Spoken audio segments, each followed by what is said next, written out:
भारतवर्ष की आस्था का उत्सव कुंभ, 140 करोड़ हिंदुस्तानियों की श्रद्धा का उत्सव कुंभ और सनातन धर्म को अन्य धर्मों से अलग खड़ा कर देने वाला विश्व प्रसिद्ध कुंभ इस समय पर प्रयागराज पर मेले के रूप में आप सभी के लिए चर्चा का विषय बना हुआ है, पूरे विश्व के लिए चर्चा का विषय बना हुआ है। और कुंभ, जी हाँ, कुंभ जिसके बारे में कहा जाता है कि संगम के तट पर हो रहा है, परंतु उस संगम के तट पर केवल 3 नदियों का संगम नहीं है, बल्कि इस कुंभ के रूप में बहुत सारी संस्कृतियों का संगम है, बहुत सारे लोगों का संगम है, बहुत सारी भाषाओं का संगम है और सबसे खास बात, बहुत सारे अखाड़ों का संगम है। जी हाँ, कुंभ की बात आए और अखाड़ों की बात ना हो, ऐसा संभव नहीं है। आज कुंभ के विषय में, अखाड़ों के विषय में, खासकर किन्नर अखाड़े के विषय में हम बात करने जा रहे हैं, क्योंकि आज हमारे साथ कुंभ से लौटे हुए महामंडलेश्वर ईश्वरी नंद गिरी जी महाराज हमारे साथ मौजूद हैं। सबसे पहले बहुत बहुत स्वागत है आपका, नमस्कार हमारे इस अपडेट इंडिया के स्टूडियो में। कुंभ की बात हो और अखाड़ों की बात ना हो, ऐसा संभव नहीं है जी। और कौतूहल का विषय ये है कि बाकी अखाड़ों की बात तो हो जाती है, लेकिन जैसे किन्नर अखाड़े की बात आती है तो लोगों का कौतूहल और बढ़ जाता है। जी, क्या है ये अखाड़ों की परंपरा और किन्नर अखाड़ा उसमें अपना क्या महत्व रखता है? जी, मैं आपको कहना चाहूंगी कि एक लोग जब भीड़ में चलते हैं और जब किसी अर्धनारीश्वर के ऊपर जब नजर गिर जाती है जी, तभी उनको लगता है कि उनके पास जाना चाहिए, उनसे आशीर्वाद लेना चाहिए जी, और रही बात अखाड़े की, किन्नर अखाड़ा जी, झूना अखाड़े के साथ है किन्नर अखाड़ा जी, और ये एक विशेष महत्व रखता है। किन्नर शब्द एक अर्धनारीश्वर का शब्द है जी। और जो प्रयागराज पहुंचे हैं साधु संत सभी महात्माओं का आशीर्वाद ले रहे हैं और उनको ऐसा लगता है कि किन्नर अखाड़े में साक्षात महादेव विराजते हैं। जी। तो हमारे अखाड़े में बहुत भीड़ रहती है, काफी आशीर्वाद भी मिलता है उनको और उनको काफी आशीर्वाद लेने के बाद में काफी ऊर्जा महसूस होती है। जी। बात किन्नर अखाड़े की चली है और इस बार वाला जो कुंभ वैसे अपने आप में विशेष था, परंतु किन्नर अखाड़े के लिए और विशेष हो जाता है। वो इसलिए विशेष हो जाता है कि किन्नर अखाड़ा एकदम से चर्चा में उस दिन आ जाता है जिस दिन पता चलता है कि बॉलीवुड की एक अभिनेत्री ममता कुलकर्णी को, आपने कहा कि अर्धनारीश्वर के जो लोग हैं या किन्नर हैं उनका ये अखाड़ा है, उसमें महामंडलेश्वर बना दिया जाता है ममता कुलकर्णी को। कहाँ से हुई ये शुरुआत और कैसे, किसने निर्णय लिया? जी, मैं कहना चाहूंगी कि जो अर्धनारीश्वर होते हैं उनके दिलों में सब समाते हैं, स्त्री पुरुष किन्नर जी। हमारे अखाड़े में ये पहली बार ही नहीं हुआ है कोई ममता कुलकर्णी जी, वो एक महिला है, वो महामंडलेश्वर बनी है जी। हमारा अखाड़ा लोकप्रिय है, जो लोग दिल से चाहते हैं, उस अखाड़े से जुड़ना चाहते हैं, वो अखाड़ा देश दुनिया में सुंदर कार्य कर रहा है, सनातन को आगे बढ़ा रहा है जी, व्यसन मुक्त है। तो इस अखाड़े से काफी बॉलीवुड वाले भी जुड़े हुए हैं और कहीं न कहीं ममता जी को भी लगा कुंभ में आने के बाद में कि मैं इस अखाड़े से जुड़कर मैं महामंडलेश्वर पद पर विराज कर इस देश में सुंदर कार्य करूं। मैं कहना चाहूंगी आपको कि वाल्मीकि जी कौन थे? वाल्मीकि जी भी एक चोर और लुटेरे थे। जी, बिल्कुल मान सकते हैं। जैसे ममता जी पर आरोप लगे हैं कि ममता जी ड्रग्स सप्लाई करती थी, माफियाओं से जुड़ी हुई थी, दाऊद गैंग से उनका लिंक था जी।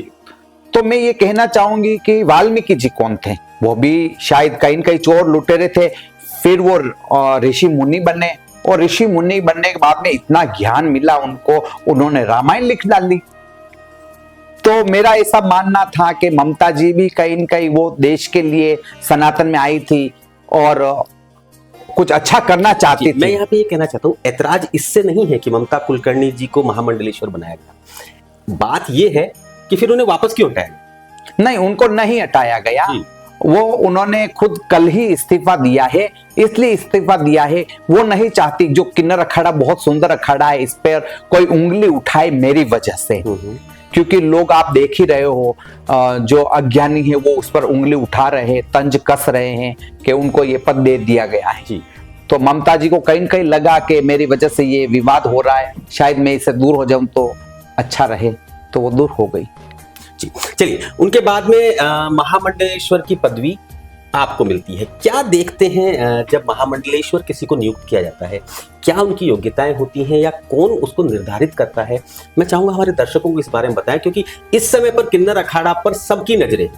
जी, महामंडलेश्वर पद बहुत योग्य श्री महंत होता है, उनको दिया जाता है जी।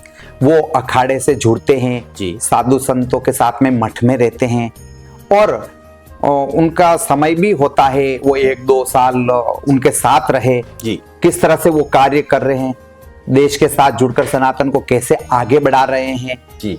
अपने जो संतों के जो कार्य है उनमें किस तरह से वो शामिल होकर कार्य कर रहे हैं। मेरी भी योग्यता देखी गई थी। मैंने 415 दिन की यात्रा निकाली थी 17 नवंबर 2023 से महाकुंभ प्रयागराज तक। मुझे भी नहीं पता था कि मुझे महामंडलेश्वर बनाया जाएगा। जब मेरी ये यात्रा निकली थी तब मैंने सनातन का प्रचार प्रसार किया और जहां पर भी हम रात्रि विश्राम करते थे वहां भव्य एक पंडाल लगता था जिसमें गांव के महिला पुरुष बच्चे सब शामिल होते थे। और तब मैं कहीं बात करती थी तो वो वीडियो न फोटोज हमारे गुरु के पास भी जाते थे। तब उनको ऐसा लगा कि ये जो संत ईश्वरी जी है मेवाड़ की, ये इस योग्य है महामंडलेश्वर के। तो उनका हमें फोन आया माता जी का कि आपको हमारे आश्रम दिल्ली आना होगा। तो हम गए तो हमें कहा कि आपको इस कुंभ में महामंडलेश्वर का पद दिया जाएगा, इसके लिए आप तैयार हो? तो मैंने मुस्कुराकर कहा माता जी हम तैयार हैं और हमें ये पद मिला है, अगर मिलता है तो हम और अच्छे से सनातन संस्कृति का प्रचार प्रसार करेंगे। जी।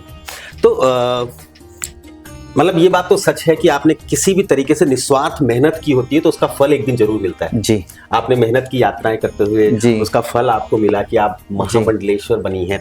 आप जिस धरती से ताल्लुक रखती हैं वो मेवाड़ की धरती जी। उसका नाम लेते ही रोंगटे खड़े हो जाते हैं जी।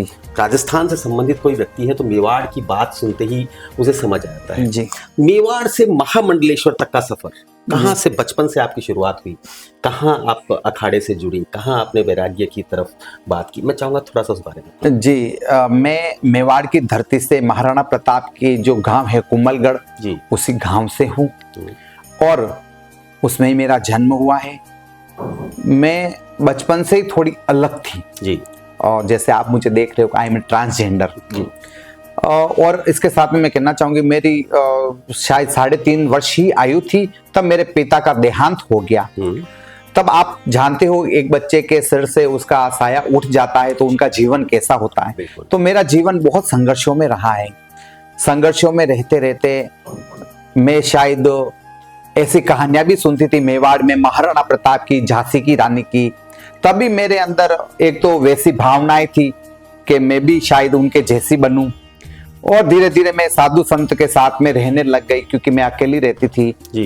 पहले मैं कृष्ण सखी बनी।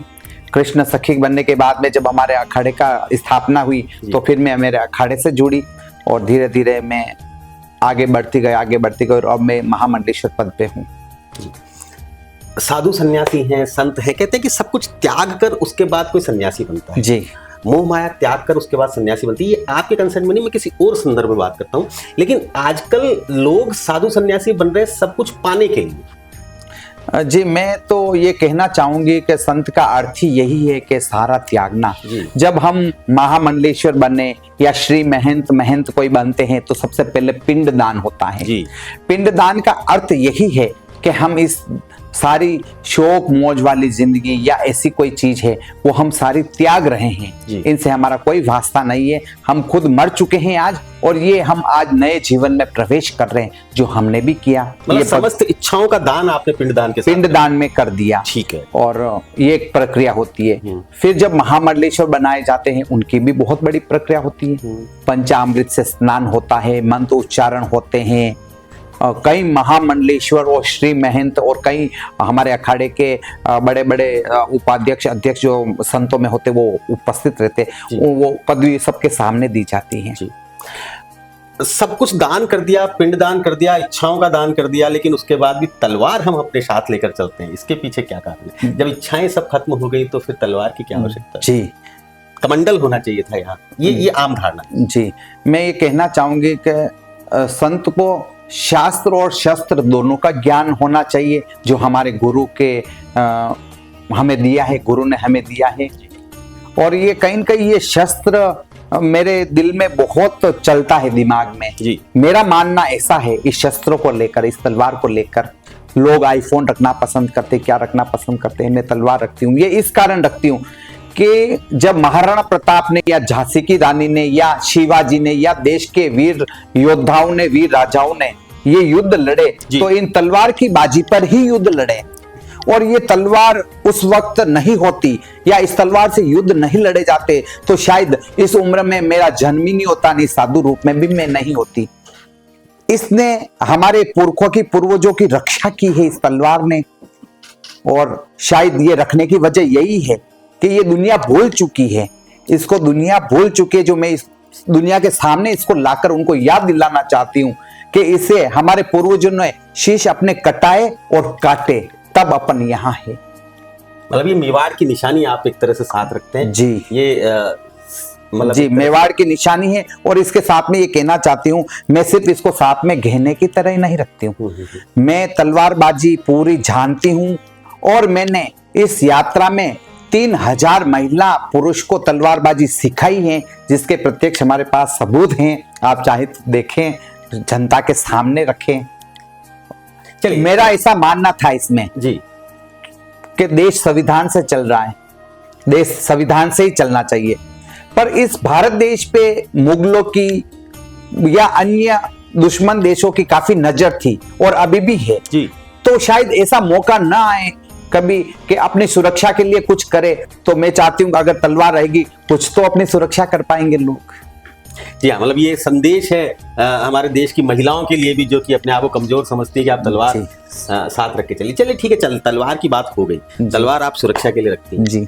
पर सिर पर चांद, ये तो आपके लिए तो जब वायरल वीडियो हुआ था तो उसमें भी लोगों ने चांद पर बहुत सारी बातें लिखी थी। जी, चांद और ये तलवार दोनों का हमारा एक प्रतीक है जी। चांद महादेव का प्रतीक है और तलवार शक्ति का प्रतीक है।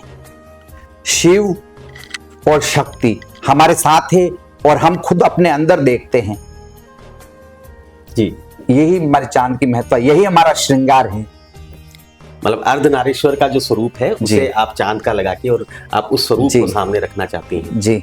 चलिए, क्या अभी जब कुंभ में बहुत सारे रील्स वायरल हुई हैं, बहुत सारी चीजें वायरल हुई हैं, कुंभ में असल में जो चीज जानी चाहिए थी उसकी बजाय कुछ और स्वरूप भी चला गया कुछ लोगों के कारण। हालांकि मीडिया ने बहुत अच्छा दिखाया और पूरे विश्व भर में कुंभ के चर्चे हैं जी। उन लोगों को क्या कहना चाहेंगे जो कि कत्थई आंखों वाली लड़कियों पे जाकर मर गए या उनकी आंखों में डूब गए, असल में डुबकी लगाने तो कुंभ में गए थे जी।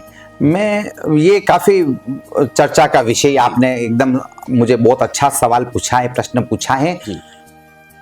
लोगों ने मोनालिसा की आंखें देखी या ITI बाबा ने देखा या किसी ममता कुलकर्णी के लिए बोला है जी। असली मुद्दे पर तो वो गए नहीं है, वो स्नान करने गए हैं। आखिर वो जो लोग स्नान कर रहे हैं, इतना पाप धो रहे हैं, आखिर वो पाप कहाँ जा रहा है जी।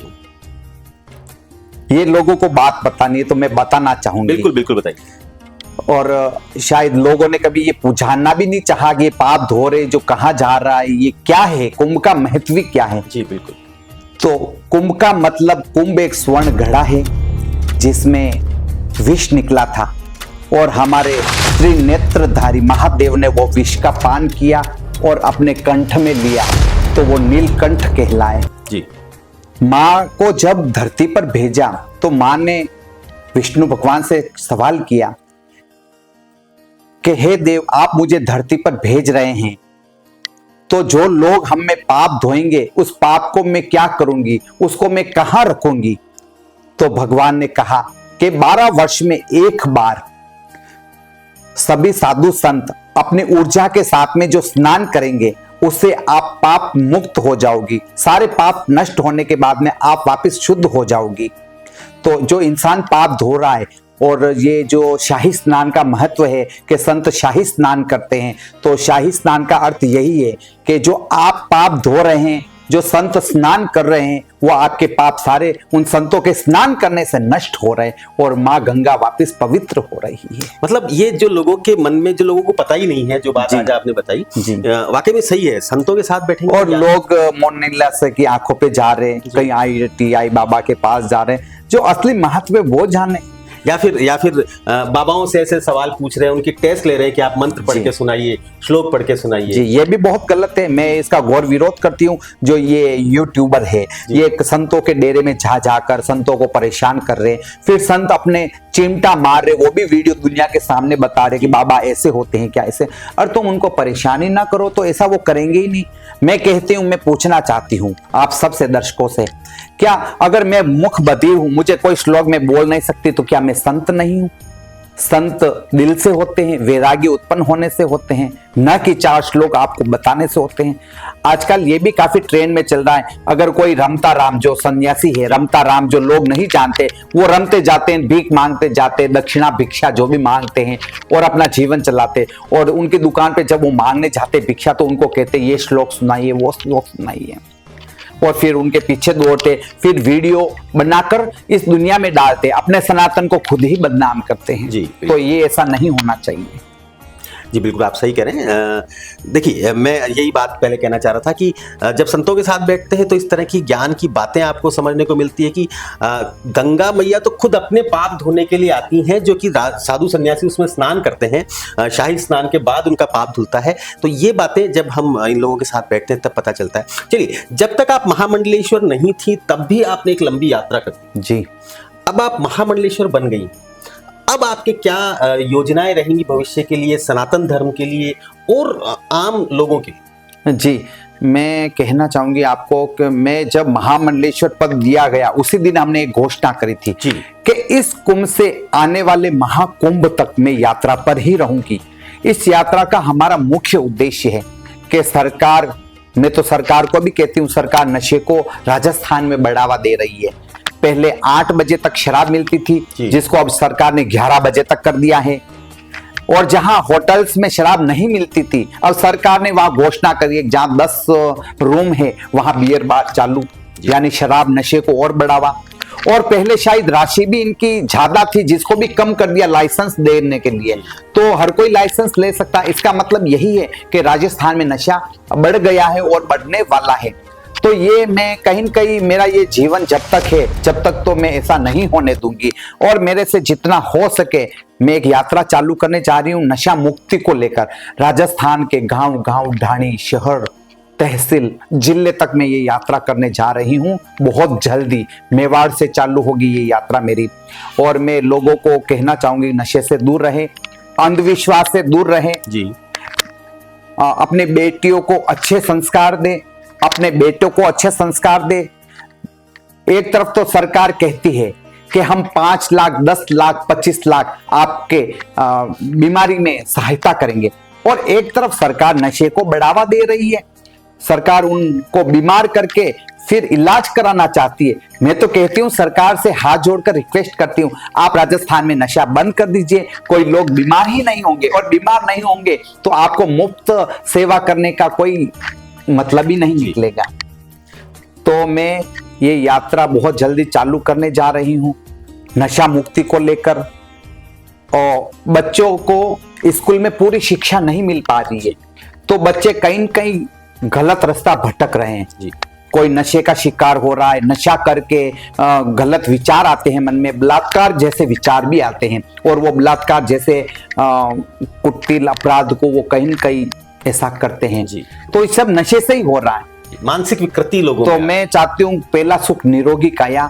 अगर वो शरीर उनका स्वस्थ रहेगा, अच्छा रहेगा, तो दूसरा कार्य मेरा है कि मेरा देश हिंदू राष्ट्र बने। स्वस्थ रहेंगे तो वो हिंदू राष्ट्र की बात करने योग्य होंगे। अगर वो खुद ही नशे में डूबे हुए हैं तो वो हिंदू राष्ट्र की बात कहीं करेंगे। बिल्कुल सही कह रहे हैं।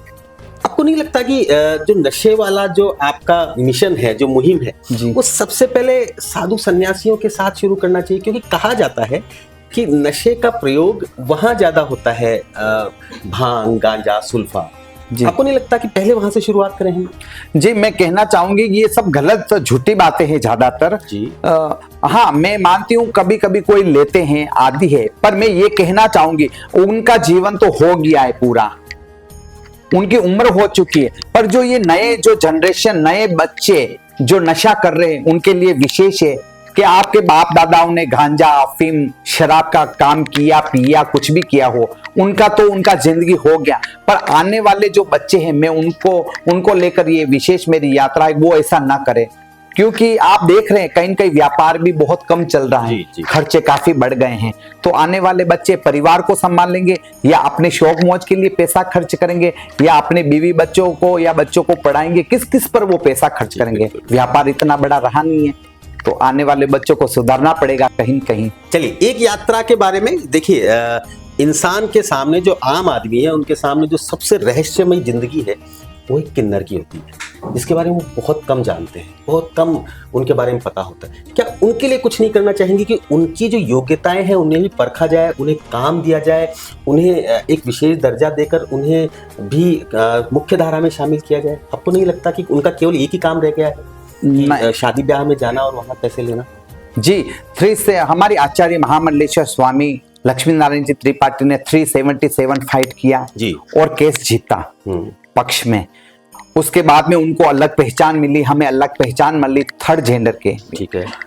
तो सरकार ने तो शायद अपनी तरफ से कदम चालू कर दिए हैं और थर्ड जेंडर ने भी अपनी तरफ से चालू कर दिए। कोई अखाड़े से जुड़ रहा है, कोई पढ़ाई लिखाई करके आगे बढ़ रहा है, कोई जज भी है तो कोई पुलिस में है, कोई डॉक्टर है, कोई इंजीनियर है, कोई संत रूप में है, कोई टीचर है, तो कहीं न कहीं बदलाव हो रहा है, धीरे धीरे आ रहे हैं इस तरफ। हाँ, बदलाव हो रहा है, बदलाव हो रहा है और हमने भी देखा है, हम खुद बदली हैं। बिल्कुल बिल्कुल। सनातन धर्म और हिंदू राष्ट्र, ये दो मुद्दे आप कह रहे हैं कि मैं मुख्य रूप से उठाऊंगी, हिंदू राष्ट्र की और नशा मुक्ति की जी, और अंधविश्वास की भी मैं चर्चा करती रहूंगी। अंधविश्वास में लोग, जैसे मैं कहना चाहूंगी कि पीलिया में लोग क्या करते हैं कि जब बीमार होता है, पीलिया होता है, तो लोग गांव में माला पहनाते हैं कि जैसे जैसे माला बड़ी होगी वैसे वैसे पीलिया उतरेगा, पर ऐसा नहीं होता है।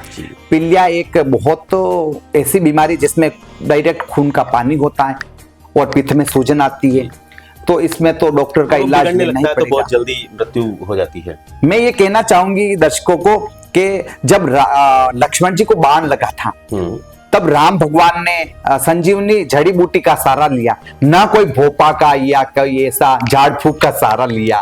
तो उस जमाने में राजा राम ने भी औषधि का लिया, तो शायद लोगों को भी मैं ये कहना चाहूंगी कि आप आगे बढ़िए। जी, चलिए जल्दी से हमारे दर्शकों को बता दीजिए कब से आपकी यात्रा शुरू होने वाली है और क्या रूट रहेगा, क्या उसमें कहाँ कहाँ आप जाएंगे? मैं चाहूंगा उसके बारे में सभी लोग जाने तो अच्छा रहेगा। जी, रूपरेखा बन चुकी है हमारी यात्रा की और डोट से डोट हम चलेंगे, एक गांव से दूसरे गांव। सबसे पहले मैं मेवाड़ से यात्रा करने जा रही हूँ। मैं चाहती हूँ ए माँ पेलिया मने सुधार, मैं सुधरू सुधरे परिवार और फिर संसार। तो कहीं न कहीं जहां मैं रहती हूँ उस स्थान से मैं चालू करना चाहती हूँ। मैं पहले उसमें थोड़ा ऐसा करना चाहती हूँ ताकि मेरा मेवाड़ अच्छा हो, स्वस्थ हो, फिर उसके बाद में मैं धीरे धीरे पूरे राजस्थान में, और ईश्वर ने मुझे स्वस्थ और जिंदा रखा तो पूरे भारत में, जब तक ये जीवन है, जब तक ये, इसी के लिए मैं दौड़ती रहूंगी। मेवाड़ की धरती से आप आती हैं, भगवान शिव के, आप ये कहते हैं कि हम उन्हीं का रूप एक तरह से हैं, और भगवान शिव के साथ नंदी रहता है। और इस समय पर जो सबसे बड़ी जरूरत है वो देशी गाय के संरक्षण की है, चाहे वैज्ञानिक रूप से देखिए, धार्मिक रूप से देखिए, सांस्कृतिक रूप से देखिए, उसके लिए आप क्या करना चाहिए? जी, मैं जो ये यात्रा कर रही हूँ नशा मुक्ति को लेकर, हिंदू राष्ट्र को लेकर, तो इसमें एक मुद्दा हमारा ये भी है कि लोग कहीं न कहीं थैली का दूध भी पी रहे हैं। तो सबसे पहले गाय माता का दूध पीजिए। और मैं गौशाला के लिए विशेष कार्य करती हूँ। जहाँ रहती हूँ वहाँ अगर गौशाला है, गौशाला नजदीक है, तो मेरा रात्रि विश्राम गौशाला में ही होता है, ताकि मैं अपनी गौ माता के चरणों में रह सकूँ, सुबह उठकर उनसे आशीर्वाद ले सकूँ। तो उनके लिए भी मैं एक ये कर रही हूँ कि गौ माता को राष्ट्र माता का दर्जा मिले और गौ सेवा होती रहे। जी हाँ, भारत गोपालों का देश कहलाता है जी। और गोपालों के देश में गौ माता की जो इस समय पर स्थिति है उसे सुधारने के लिए वाकई में आप संत लोगों को ही, क्योंकि चाहे स्वतंत्रता आंदोलन हो चाहे हिंदुस्तान का कोई भी आंदोलन हो, उसमें जब तक अखाड़े और संत नहीं कूदते वो आंदोलन पूरा नहीं होता। जी। और अब जो अगला आंदोलन होना चाहिए, मुझे लगता है गौ माता को राष्ट्रमाता घोषित करने का आंदोलन होना चाहिए। जी, संतों ने सबने सोच रखी है मन में कि बहुत जल्दी ही गौ माता को राष्ट्र माता का दर्जा मिले और दिलाकर रहेंगे, चाहे इसके लिए हमें आंदोलन क्यों न करना पड़े। भारत में राजस्थान में जहां है वहां। जी हाँ, तो देखा आपने, सर पर चांद धारण है जो कि शीतलता का प्रतीक है और हाथ में तलवार धारण है जो कि इस बात का प्रतीक है कि हम जब तक सहन कर सकते हैं तब तक कर सकते हैं, उसके बाद तो मेवाड़ के लोग हैं। उसके बाद कहते हैं ना कि युद्ध कहाँ तक टाला जाए, फेंक जहाँ तक भाला जाए, उस तरह के विचार रखने वाले महामंडलेश्वर महाराज आज हमारे साथ अपडेट इंडिया में मौजूद थे और इन्होंने बताई बहुत सारी बातें कुंभ के बारे में, अपने किन्नर अखाड़े के बारे में। हम इसी प्रकार से और भी कई लोगों से आपका परिचय करवाते रहेंगे। आप बने रहिए अपडेट इंडिया के साथ। नमस्कार। जय श्री महाकाल।